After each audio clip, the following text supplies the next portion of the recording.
สวัสดีท่านผู้ชมที่เคารพนำท่านผู้ชมมาติดตามข่าวกีฬา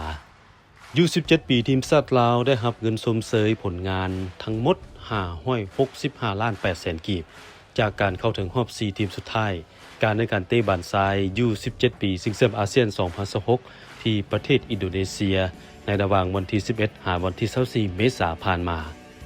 นี่เป็นครั้งที่บิดในรอบ11ปีที่17ปีทีมชาติลาวสามารถเข้าถึงรอบ4ทีมสุดท้ายการชิงแชมป์ระดับอาเซียนและจบอันดับที่4จาก12ทีมเข้าร่วม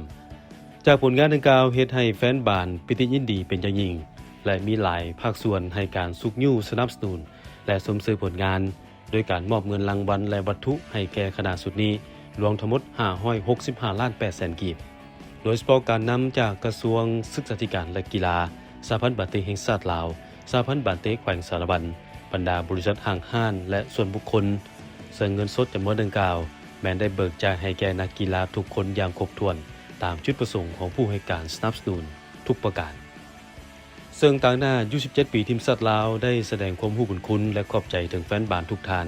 ที่ให้กำลังใจเสียทุกนัดและหวังอย่างยิ่งว่าจะได้รับการสุขอยู่ส่งเสริมและแฮงเสียจากทุกท่านในอนาคตอันไกลนี้เพื่อเข้าร่วม